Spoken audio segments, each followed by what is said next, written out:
Greetings from Benguet PPO Propar.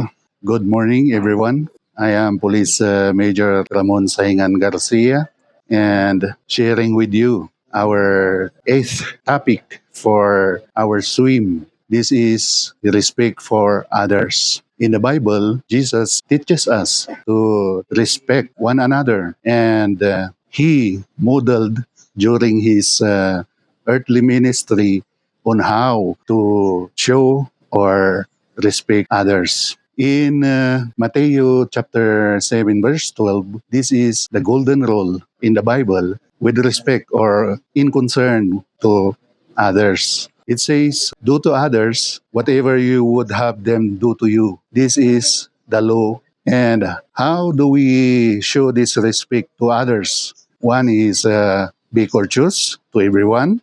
This is by greeting others with a smile. Address them properly by their names and titles. Do not interrupt when someone is having a conversation. In Titus chapter 3 verse 2 says to speak evil to no one, to avoid quarreling, and to be gentle, to show perfect courtesy toward all people. Another way of showing our respect to others is love and honor one another. This is by giving them sincere compliment. Be patient and learn to forgive.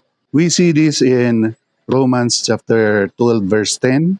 Love each other with genuine affection and take delight in honoring each other.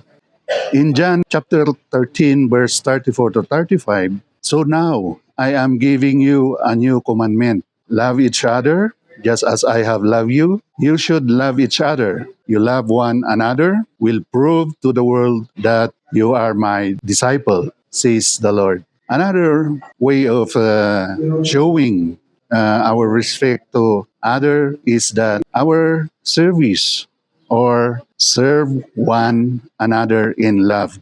Treat each other fairly. Be willing to help others' need.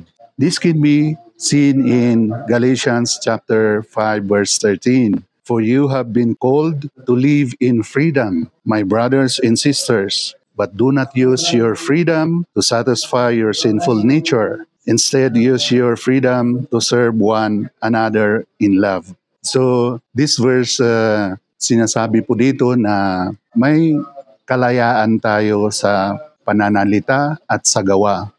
But this verse encourages us and it emphasizes that dapat hindi natin abuse yung freedom na binigay ng Panginoon sa atin. Dapat yung pananalita natin, yung gawa natin ay para ito ay gamitin natin to serve other people, not to abuse other people.